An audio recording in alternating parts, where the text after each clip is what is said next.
Okay. Sige. Ingat. Okay, dito.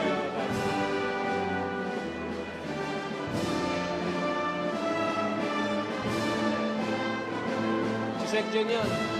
Hindi na siya babalik. Si Sec John, hindi na babalik.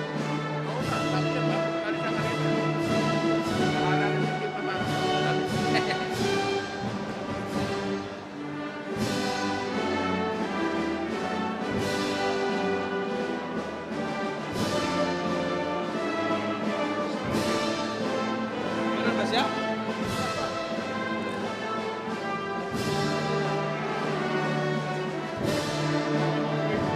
Okay.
Dito ka ba?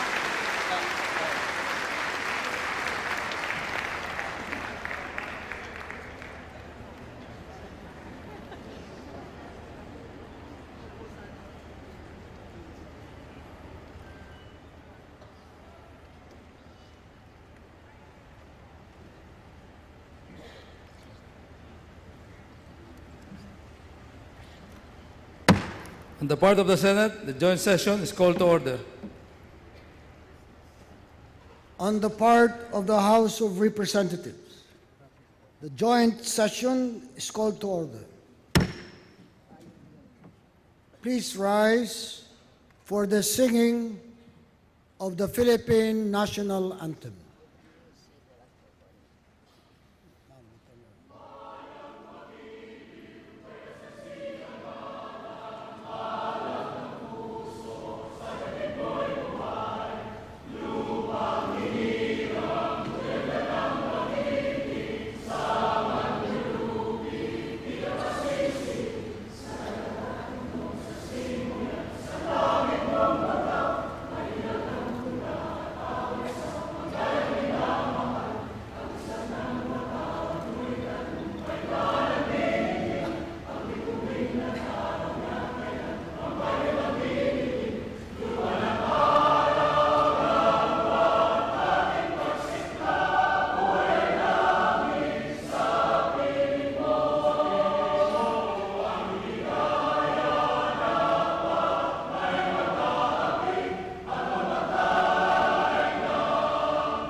Please remain standing for the nation's prayer.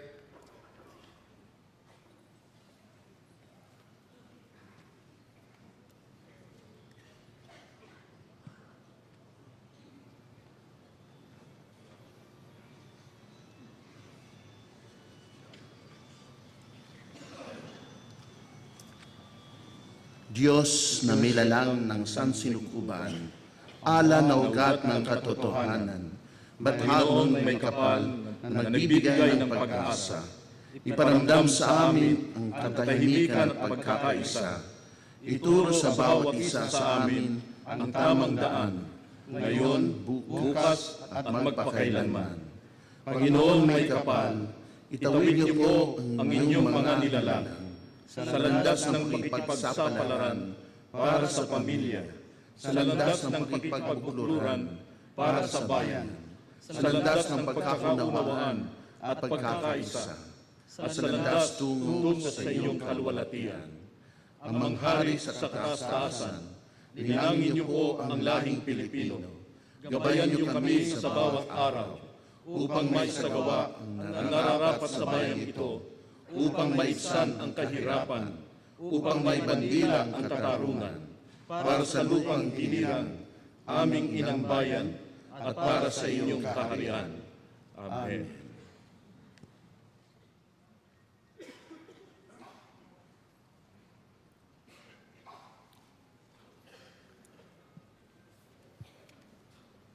Excellencies, ladies and gentlemen, honorable members of the Congress of the Philippines, Her Excellency Gloria Macapagal Arroyo, the President of the Republic of the Philippines.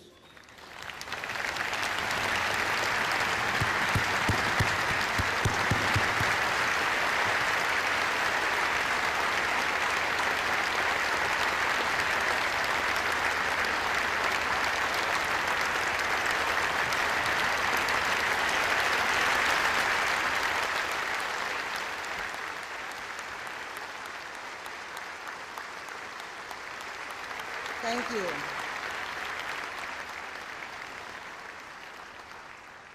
Thank you very much, Speaker de Venecia, Senate President Villar, other newly elected leaders of both houses, congratulations to you, senators and congressmen and congresswomen, Vice President De Castro, former President Ramos, Chief Justice Puno,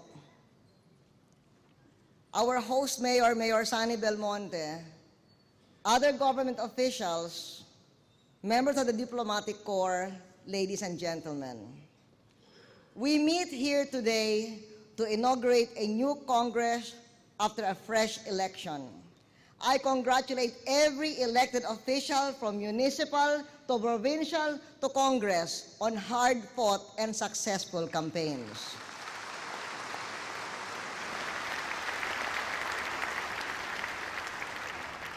Tapos na ang halalan at pamumulitika. Panahon na para maglingkod ng walang damot.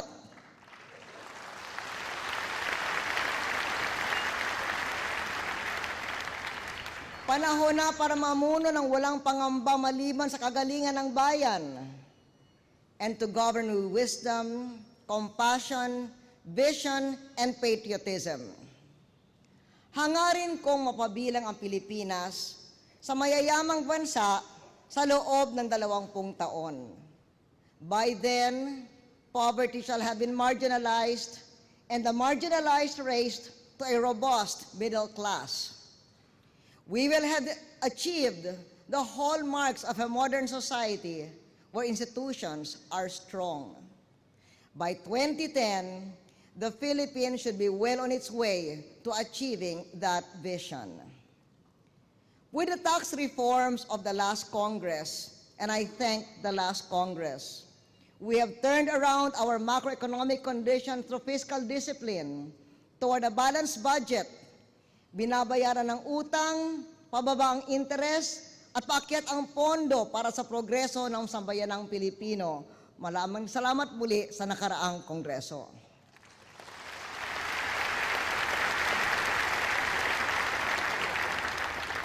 We have been investing hundreds of billions in human and physical infrastructure. The next 3 years will see record levels of well-thought-out and generous funding for the following priorities. First, investments in physical, intellectual, legal, and security infrastructure to increase business confidence. Infrastruktura para sa negosyo at trabaho, 1 milyong trabaho taon-taon. Second, investments in a stronger and wider social safety net. murang gamot, abot kayang pabahay, eskwelang primera klase, mga gurong magaling at mas malaki ang kita, mga librong de kalidad, more scholarships for gifted students, and language instruction to maintain our lead in English proficiency.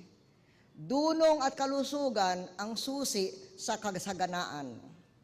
Third, investments in bringing peace to Mindanao. In crushing terrorism wherever it threatens, regardless of ideology, and in putting a stop to human rights abuses, whatever the excuse.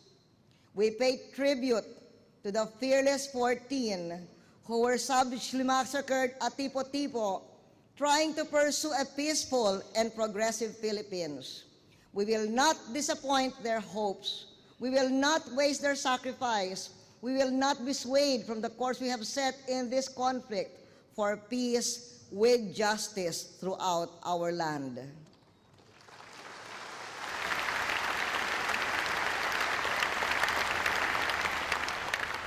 We have created a Philippine model for reconciliation built on interfaith dialogue, expanded public works, and more responsive social services. These investments show both sides in the Mindanao conflict that they have more at stake in common and a greater reason to be together than hang apart, including being together, isolating the terrorists. Infrastruktura ang haliging nagtitindig hindi lamang ng kapayapaan, kundi ng ating buong makabagong ekonomiya, mga kalsada, tulay, paliparan, public parks, and power plants.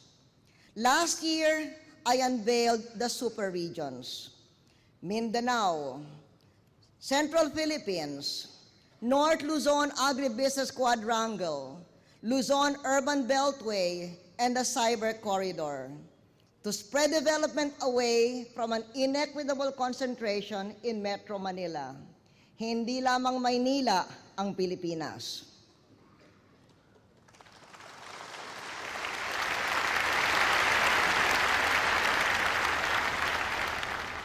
The super regions was not a gimmick for the occasion, but a blueprint for building a future.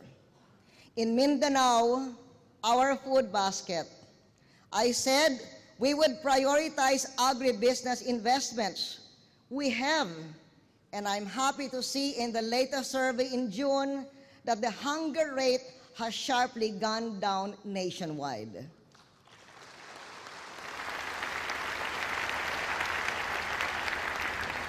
The Departments of Agriculture, Agrarian Reform, and Environment and Natural Resources will devote 30% of their program budgets to Mindanao.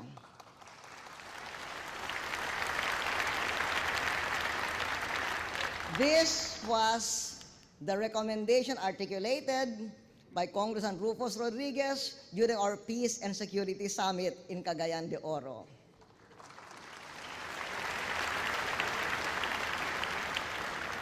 The Department of Agrarian Reform will move to Davao. Dapat maging daan sa tagumpay sa agribusiness ang reforma sa lupa. Done right, reform will democratize success, as Ramon Magsaysay and Diosdado Macapagal envisioned. We must reform agrarian reform so it can transform beneficiaries into agribusinessmen and agribusinesswomen.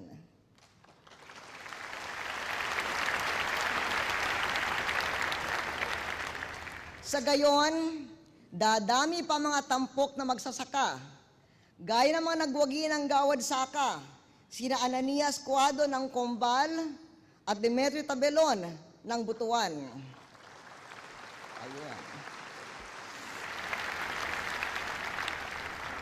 At Nelson Taladhay ng Suldang Kudarat, pangunahing agrarian reform beneficiary ng 2007. We also have outstanding farmers from the other super regions like Joseph Fernando and Heherson Pagulayan, Nestor Bautista, Joseph Lumibaw, Arturo Marcaida, Peter Uy, Arturo Pasacas, and Glenn Saludar. Congratulations to all of you. Sa 6 na taon nagtayo tayo at nag-ayos ng patubig para sa 1 milyong hektarya sa buong bansa, pinakamalaki sa matagal na panahon. Magtatayo tayo ng mariculture o palaisdaan sa dagat. Isa dito ay ilalagay natin sa Cebu 2, sa Tawi-Tawi. Hiling ito ni Noor Jafar.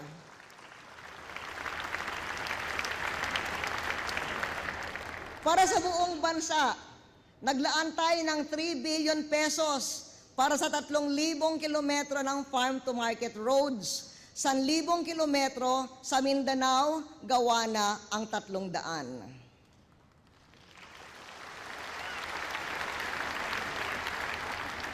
The road and roll-on, roll-off network has cut the cost of bringing agribusiness products from Mindanao to Luzon. A 10-wheeler used to pay 32,000 pesos from Dapitan to Batangas. Now it pays 11,000. Fresh fish that cost 20,000 pesos a ton to move now travels at 14,000.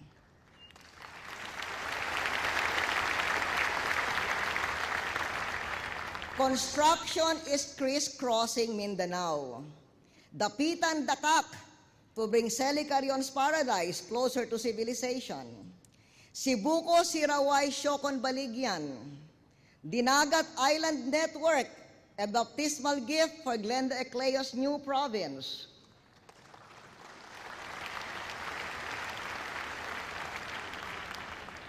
The 66-kilometer Manay-Mani section of Davao-Surigao and Maguindanao-Lebac seemed the Tumanong's brainchild when he headed DPWH.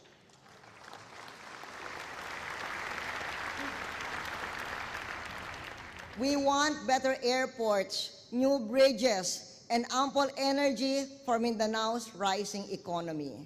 The Dipolog and Pagadian airports will be improved by year's end. Also, the Cotabato Airport, no doubt eagerly awaited by Auxeriles, Rolando Yebes, Diggs de Langalen, Ros Laban-Laban, and Victor Yu, and Mayors Evelyn Uy and Sammy Ko.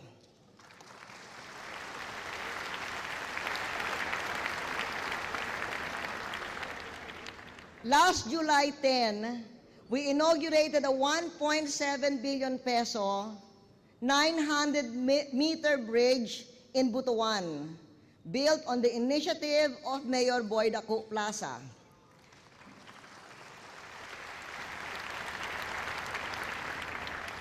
Located near the 4 billion second-generation flood control project that we also built, the first was built by my father after the great flood of Butuan in the 1960s.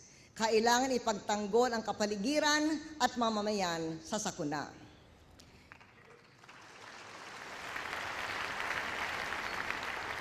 In Agusan del Norte, I hope Edel Amante will be happy with our plans to pilot micro-agribusiness in Habonga.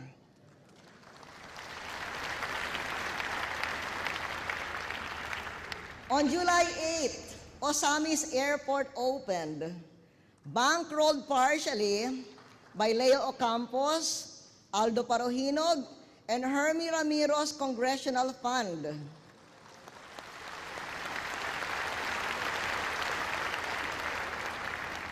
Now that's the kind of pork that has good cholesterol.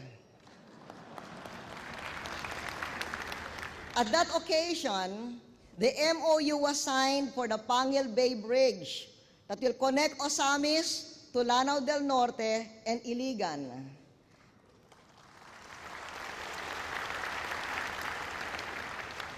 As urged by Bobby De Maporo, I declared Mount Inayawan Range a protected nature park. On Mayor Lawrence Cruz's recommendation, I instruct DPWH to build the Iligan Circumferential Road.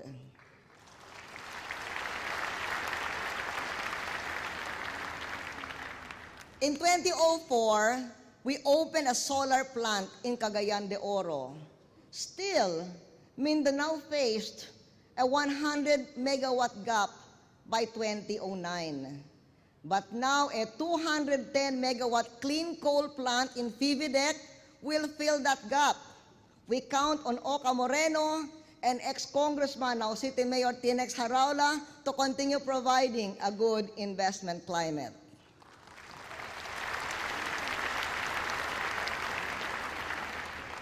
We thank Miriam Defensor Santiago and Mig Subiri for sponsoring the biofuels law in the last Congress.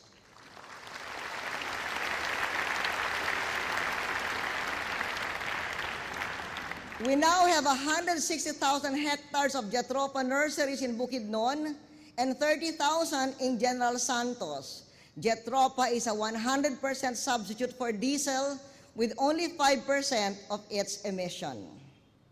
But Mindanao's energy challenge lies not in generating power, but in power lines. Terrorists target transmission towers. We must resolutely apply the Human Security Act.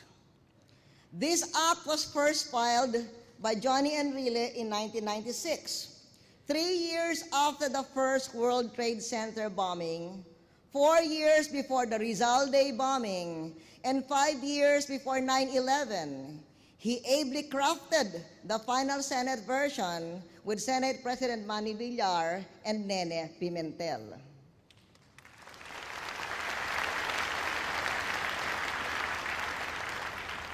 Let's now go to Central Philippines, our tourism super region. We protect its natural wonders and provide the means to travel to those wonders. For Boracay, the leading overall destination, the Calibo Airport is now international with an instrument landing system, as we said last year. Next is an 80 million peso terminal on request of Joben Miraflores.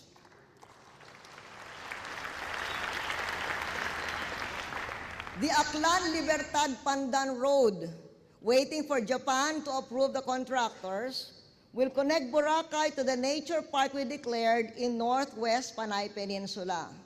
We're improving other Panay roads and building the road from the Iloilo Airport, which we inaugurated in Santa Barbara, the road from Santa Barbara to Iloilo, and the Metro Radial Road that Mayor Jerry Treñas asked for.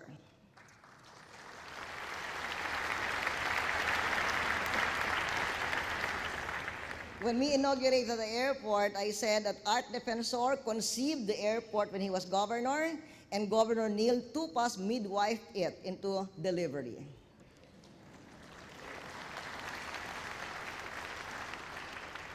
Iloilo connects to Guimaras via Hordan Wharf. For the 900 million peso oil spill calamity fund to save the environment of Guimaras, I thank once again the previous Congress. Thank you very much. On behalf of the people of Guimaras, who are now back on their feet.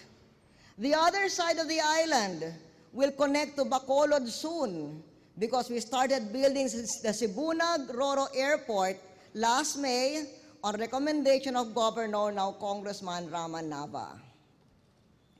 Bacolod Silay Airport, near the nature park we declared in North Negros, is completed and just awaiting the access road requested by Monico Puentabella.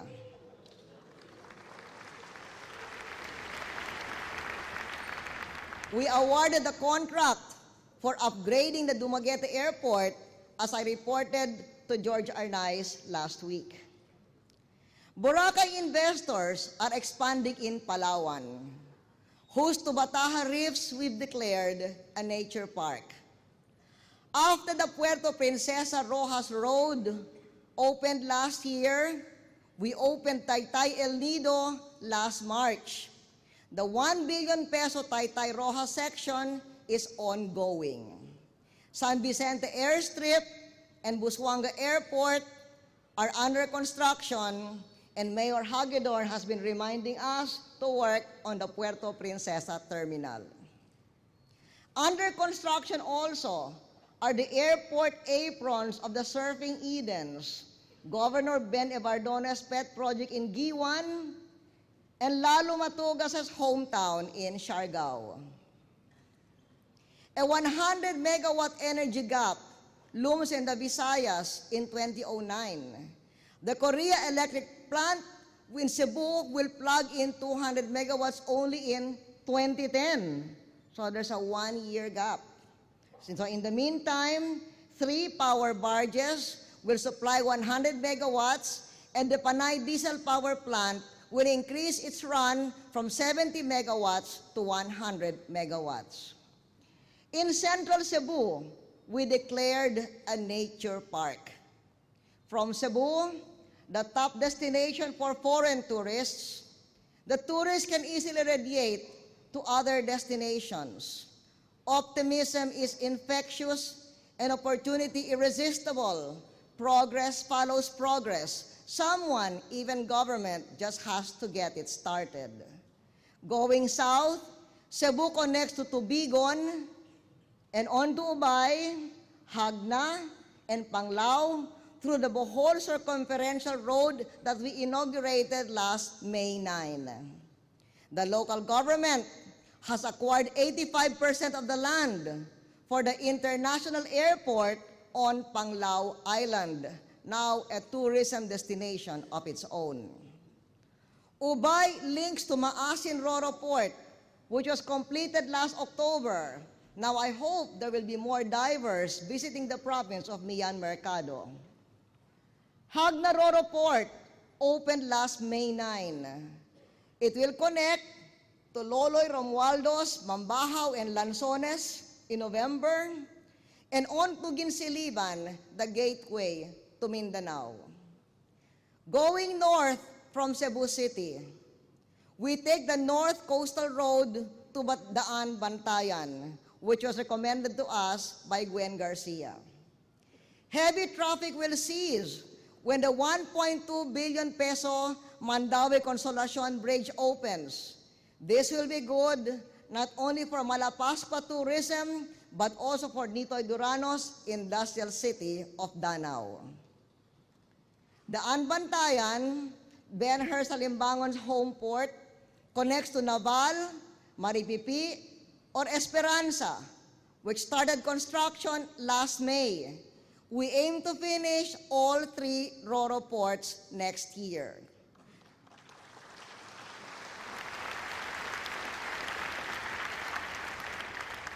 Esperanza will link by road to Arroyo in 2009.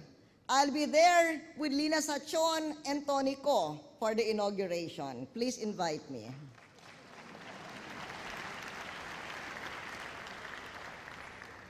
Last May, I switched on the lights of Masbate in a pala ceremony. But the long-term solution will come next year when a new power plant will serve 500,000 customers in that beautiful but hated island of Masbate.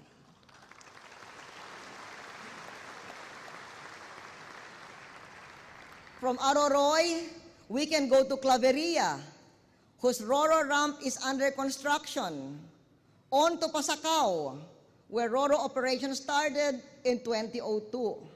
This brings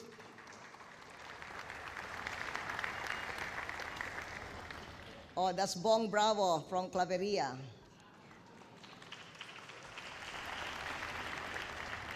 This brings us to Bicol, including Mount Isarog Park. Mount Isarog feeds the Bicol River. For the next 3 years, we are funding the Bicol River Basin and Watershed with the World Bank at $15 million for irrigation, flood control, and water conservation.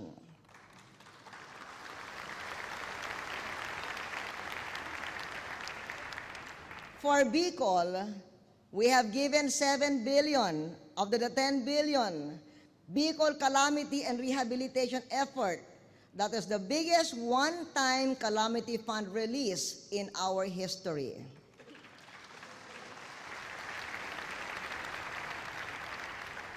At last, Bicol is getting its rightful share.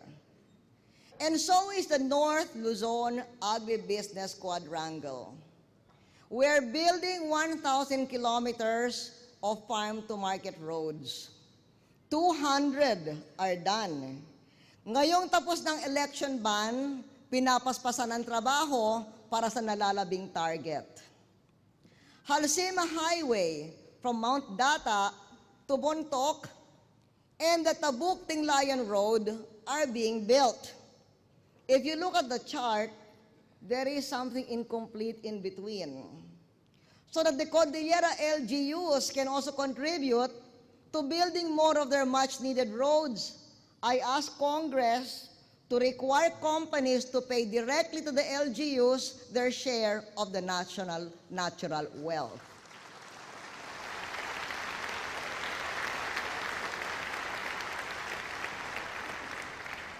I hope Governor Dalog hears that. Nagtatayo tayo ng mga paliparan para sa mga produkto ng agribusiness. Noong 2005, nagka-airport sa Baler. Sunod, under construction, ang airport sa Kasiguran at kalsada sa Pagitan. There were no takers in the bidding to upgrade the Batanes runway. So ATO will get it done before the end of the year with the support of DPWH and Governor Telesforo Castillejos. Joe de Venecia and Mayor Nani Braganza are asking for an airport in Alaminos. Will do.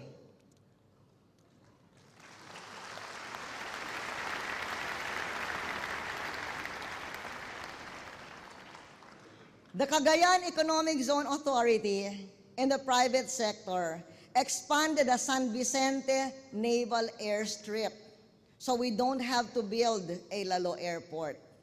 Pero sa Lalo naman, meron tayong inaprobahan na agribusiness zone. Ang mga agribusiness zone ay payo sa atin ni Pangulong Ramos.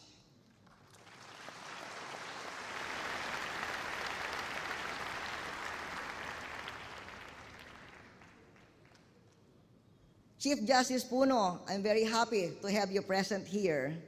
I think it's the first time the Chief Justice attends the State of the Nation address. The Tarlac-La Union Road will be advertised for private sector BOT bidding this August. Poro Point's International Terminal started construction early this year. The Bagabag Airport is being lengthened. We're spreading the cheer across the political spectrum from Vic Ortega to Caloy Padilla. Inuuna ang bansa, tinatabi ang politika.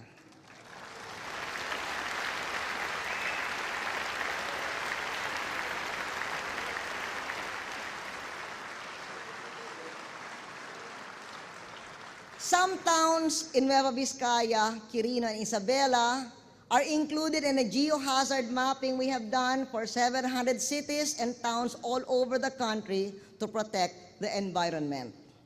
The Bangi Bay Wind Power Project, which was put up when Bongbong Marcos was still governor, is now expanding. Sa paggamit ng hangin, nababawasan ang kailangang langis sa enerhiya.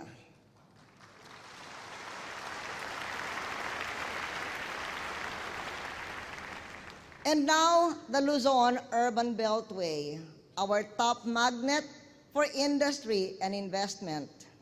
This quarter, we start the 5 billion peso Mount Pinatubo Hazard Urgent Mitigation Project that will protect San Fernando City, Sasmuan, Guagua, and my hometown, Lubao, from flooding.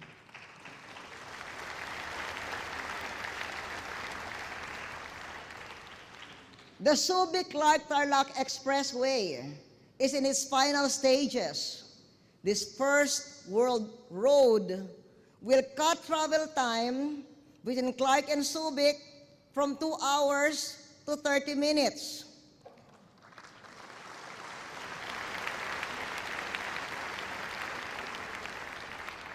Gagawa tayo ng interchange sa Porac, bayan ni Lito Lapid.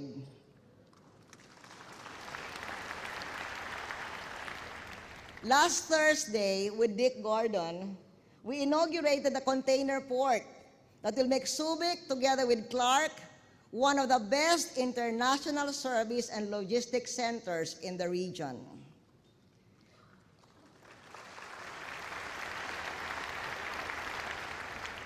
Clark Airport got its approach control radar in April. It now has 50 international flights and 50 cargo flights a week, the second busiest after NAIA. We want more airline service centers there. Now, speaking of NAIA, I'm sure everyone wants to know about Terminal 3. The ceiling that fell wasn't the only thing in danger of falling. There are more serious dangers from construction and structural defects. We cannot risk the grim consequences of a major earthquake, but NAIA is accelerating the remediation, completion, and opening of the terminal. Public safety comes first.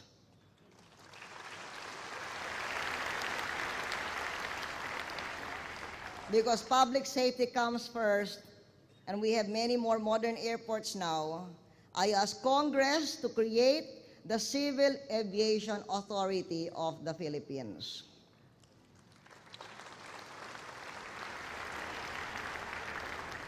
Last year, I said we would connect North and South Expressways through C5. Ginagawa na ang C5 bandang Katipunan. Kausap na ang UP para sa bagong daan patungong Commonwealth at North Avenue. Ang Commonwealth naman ay sa kasalukuyang pinapalapad. Sa kabilang dulo ng Mindanao Avenue, binibili na ang lupa para sa bagong daan mula Barangay Talipapa hanggang Malinta at tuloy na ito sa NLEX. Sana bumawas ang traffic sa North Metro Manila.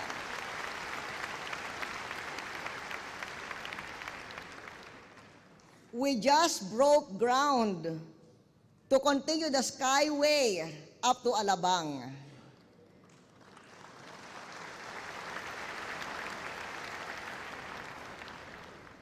And in a year, aside from that, the fast train from Caloocan to Alabang will be serving thousands daily.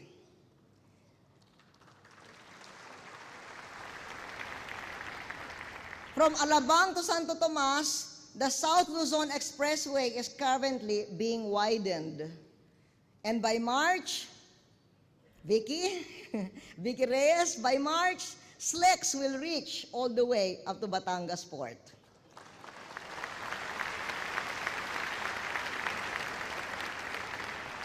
A message not only for Vicky Reyes, but Todo Mandanas. The coastal road to Bong Revillas province is finally under construction after so many groundbreaking ceremonies.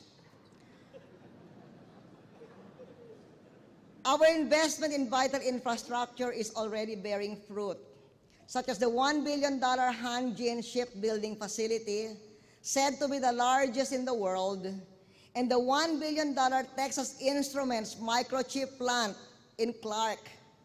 Maging ex-OFW o ex-tambay, kapwang nakahanap ng trabaho sa malalaking puhunang ito.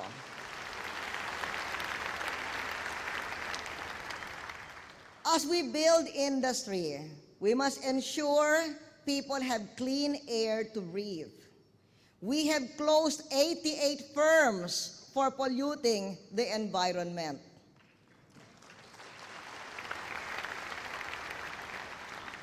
Gaya ng sabi ko, una, ang kaligtasan ng publiko.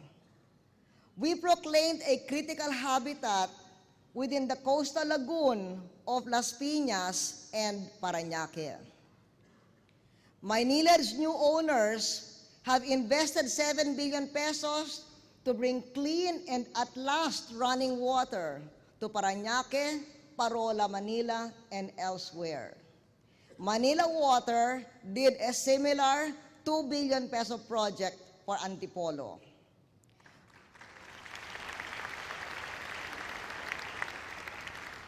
Gumagawa tayo ng septage tank sa Antipolo sa halagang 600 million na maglilinis ng sewage bago ito dumaloy sa mga estero, gaya ng tinayo ng Manila Water sa Taguig at sa San Mateo. Matapos ang maraming taong usapan, ang ating administrasyon ang nakapagsimula ng flood control project sa Caloocan, Malabon, Navotas at Valenzuela. Kamanaba. On energy, Luzon needs 150 megawatts more by 2010. This is covered by the 350 megawatt, $350 million expansion of Pagbilao plant by Marubeni and Tokyo Electric, part of their $4 billion that constitutes the biggest Japanese investment in Philippine history.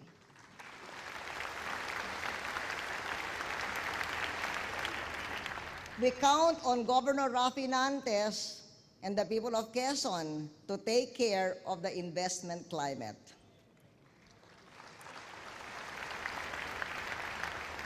Last year, I said we must reduce the cost of electricity. Some houses have reported paying less in their bills, but it's still high. I asked Congress to amend the Electric Power Industry Reform Act for open access and more competition.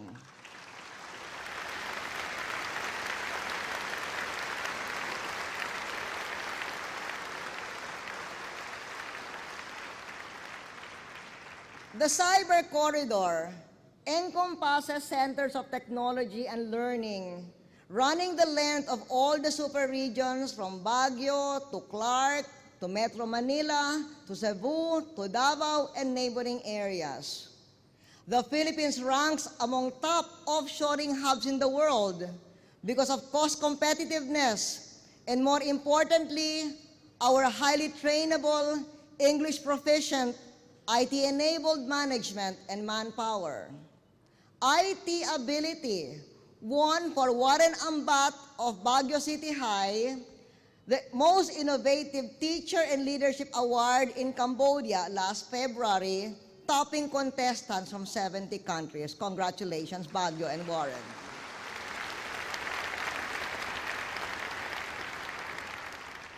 Information technology will help the BIR bring in more taxes in the coming months.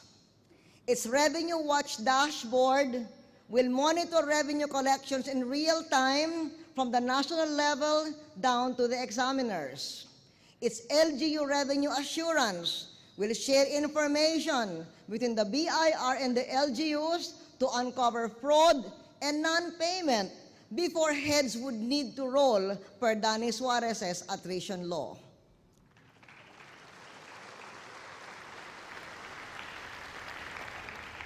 While our strength in contact centers is well established, we must now focus on the growing, the higher value-added services, including accounting, legal, human resources, and administrative services. And so that no Taiwan tremor can cut off our cyber services from their global clients, thanks to PLDT and Globe for investing 47 billion pesos in new international broadband links through other regional hubs for redundancy in our cyberspace. The cyber service sector has become the fastest growing in the economy, providing 400,000 jobs compared to 8,000 in year 2000. By 2010, the forecast is 1 million jobs, earning $12 billion, the same amount remitted by our overseas Filipinos today.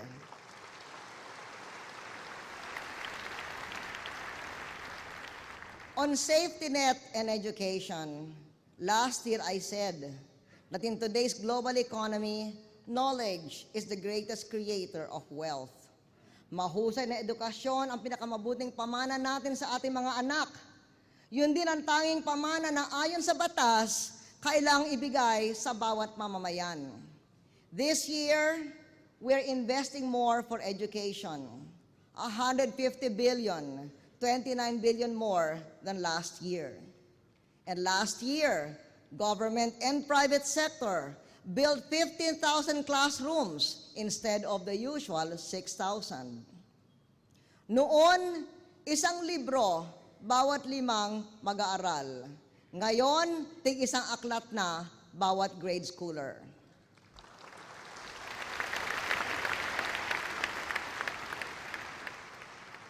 One-third of our public high schools now have internet access with private sector support.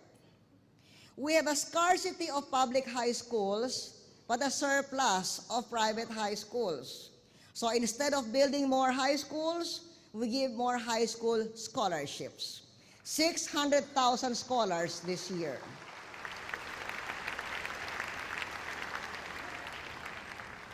For college, we launched a 4 billion peso fund for college loans to increase beneficiaries for 40,000 from 40,000 to 200,000. And for teachers, we've created more than 50,000 teaching positions, but we have to improve the training. Benefits too. Salamat dating Senador Tessie Oreta at dating Congressman Dodong Gullas na di na kailangan ng mga guro maghabol sa Maynila ng sweldo at pensyon. Pinoproseso na sa rehiyon, sa regionalization ng payroll. Teachers and all other national government employees, for that matter, get a raise effective end of this month.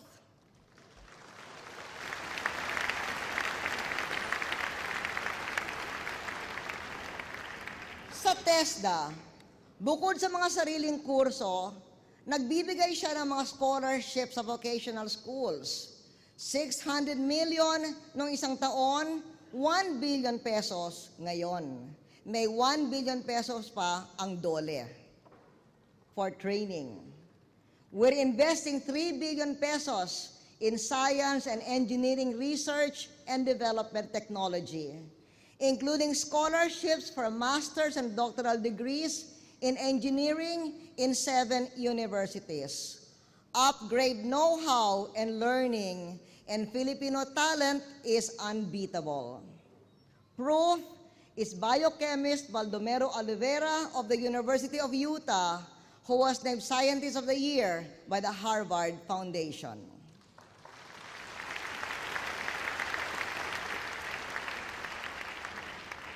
In the International Math and Science Olympiad 2006 in Jakarta, Robert Buendia of Cavite Central School and Wilson Alba of San Beda, Alabang won the gold.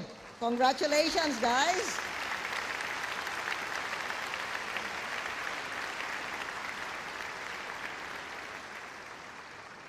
Six Filipinos bagged 3 awards at the Intel Young Scientist Competition in New Mexico last May. Ivy Ventura, Mara Villaverde, Hester Mano Umayam, and Janine Santiago of Philippine Science High.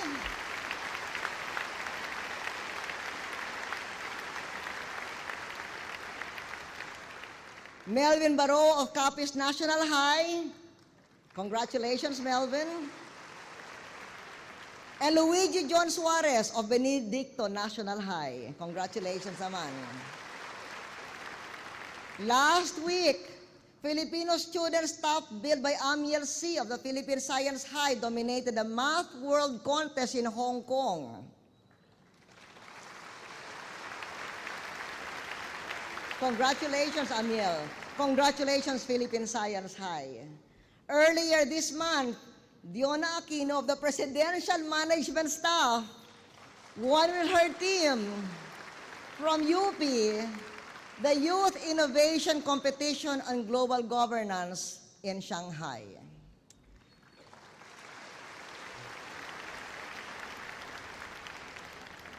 Ito ay malaking konsuelo sa atin. because we have spent more on human capital formation than ever in the past. Why? Because if government of the people and by the people is not for them as well, it is a mockery of democracy.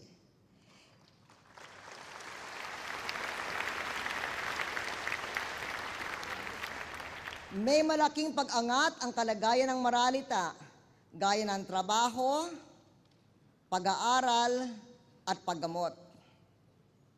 You look at the chart about how fare the poor. Sa unang pagkakataon, gumastos ang PhilHealth ng higit 3 billion pesos sa paospital ng maralita. Noong 2001, sinabi natin, hahatiin natin ang presyo ng gamot na madalas bilhin na madla. Ngayon, 10,000 butika ng barangay ang nagtitinda ng murang gamot. Ang paracetamol na 3 piso sa labas ay piso lamang sa butika ng barangay.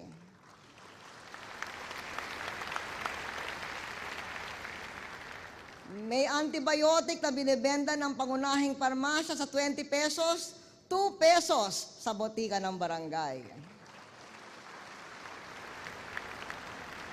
Kaya sa isang survey, halos kalahati ang nagsabing abot kaya ang gamot kumpara sa 11% noong 1999. So we can spread this even more. I ask Congress to pass the Cheaper Medicines Bill.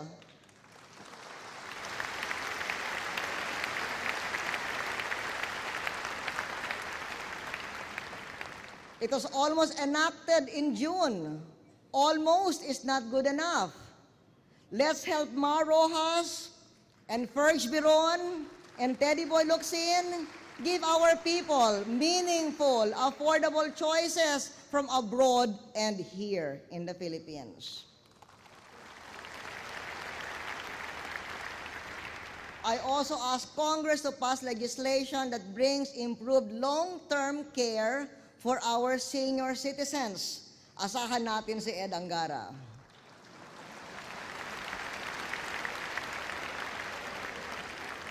Si Noli De Castro, na isa pang kampyon ng senior citizens, ay namumuno ng ating programa sa pabahay. Congratulations, Noli. The low interest rates for housing are unprecedented.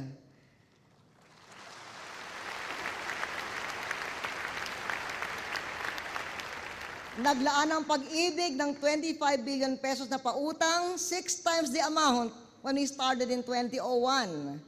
At 50 billion pa ang ilalaan hanggang 2010.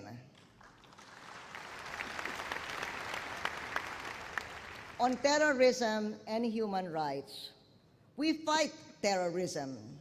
It threatens our sovereign, democratic, compassionate, and decent way of life. Therefore, in the fight against lawless violence, we must uphold these values. It is never right and always wrong to fight terror with terror. And so I ask Congress, I urge you to enact laws to transform state response to political violence. First, laws to protect witnesses from lawbreakers and law enforcers.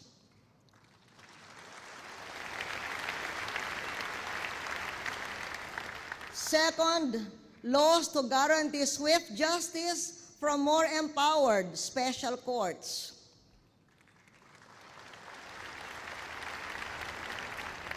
Third, laws to impose harsher penalties for political killings.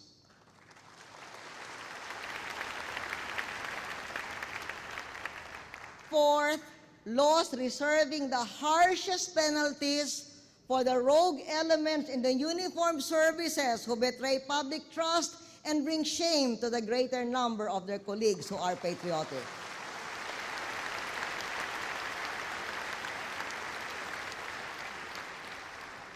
We must wipe this stain from our democratic record. Ngunit, pangunahing pakikibaka pa rin para sa karapatan ang pagpapalaya ng masa sa gutom at kahirapan. Together with economic prosperity, is the need to strengthen our institutions of government. Let's start with election reform. We have long provided funds for computerization. We look forward to the modernization of voting, counting, and canvassing.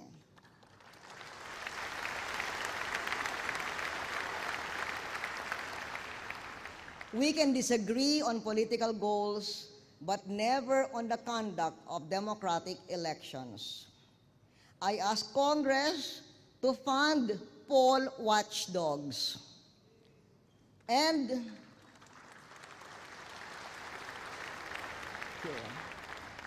to enact a stronger law against election-related violence.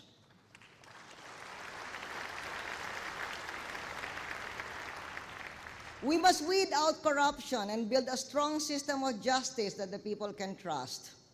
We have provided unprecedented billions for anti-graft efforts. Thus, the Ombudsman's conviction rate hit 77% this year from 6% in 2002.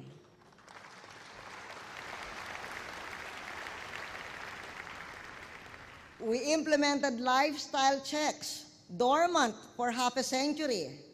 Taon-taon, dosenang opisyal ang nasususpinde, napapatalsik, o kinakasuhan dahil labis-labis sa sweldo ang gastos at ari-arian nila.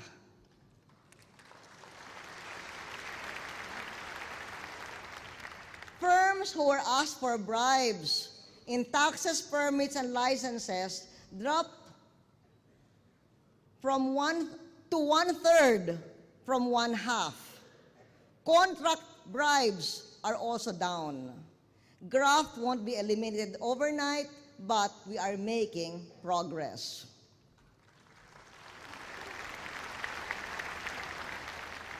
In conclusion, what I have outlined today is just a sample of our 1.7 trillion peso medium-term public investment program. How will we fund all this? 1 trillion pesos from state revenues with tax reforms and firm orders to BIR and customs to hit their targets. 300 billion pesos from state corporations. The balance from government financial institutions, private sector investments, local government equity, and our bilateral and multilateral partners. Our new confidence and momentum for progress have imbued our foreign relations with the ASEAN Summit last year and the coming ASEAN Regional Forum. With increased assistance from our allies and with continued support for our peace and security efforts in Mindanao. We were able to strengthen our economy because of the fiscal reforms that we adopted at such great cost to me in public disapproval. But I would rather be right than popular.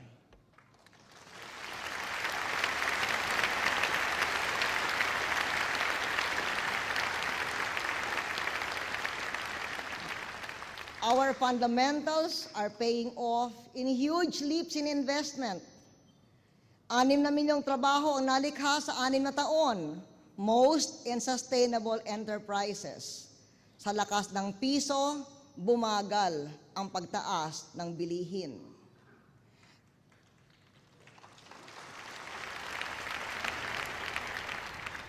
It is my ardent wish that most of the vision I have outlined will be fully achieved when I step down. It is my unshakable resolve that the fundamentals of this vision will by then be permanently rooted, its progress well advanced, and its direction firmly fixed, with our reforms already bearing fruit. All that will remain for my successor is to gather the harvest. He or she will have an easier time of it than I did.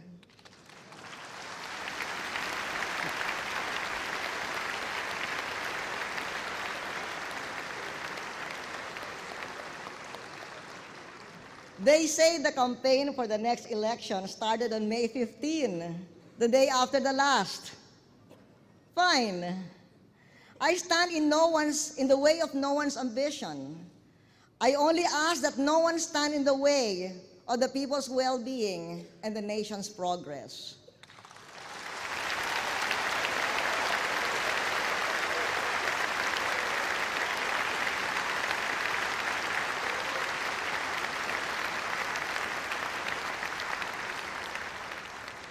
The time for facing off is over. The time is here for facing forward to a better future our people so desperately want and richly deserve.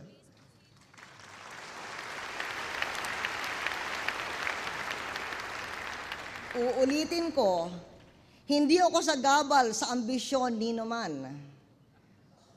But make no mistake, I will not stand idly when anyone gets in the way of the national interest and tries to block the national vision.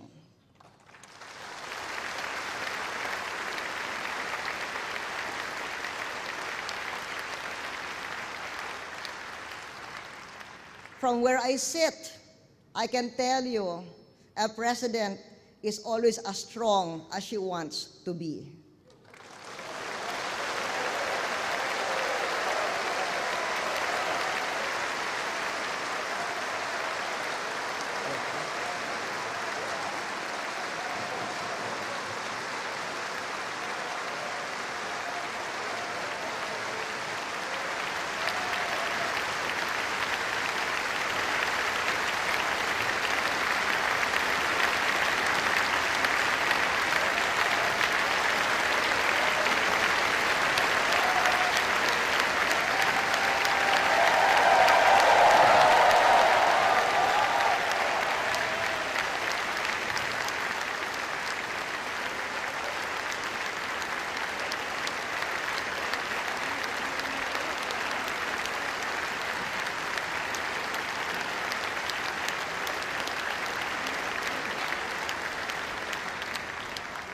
Pagpalain tayo ng Diyos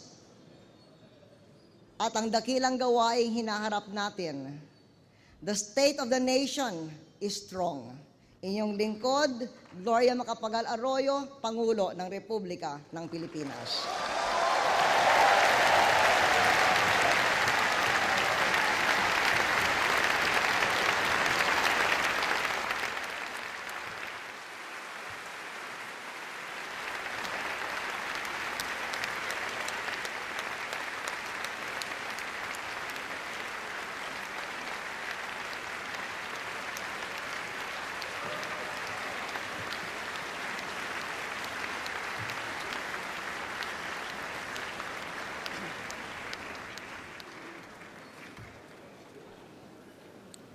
On the part of the Senate, the joint session is adjourned.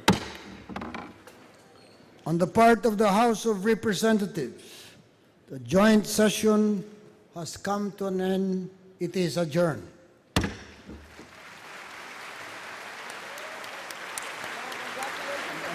Masyadong magaling!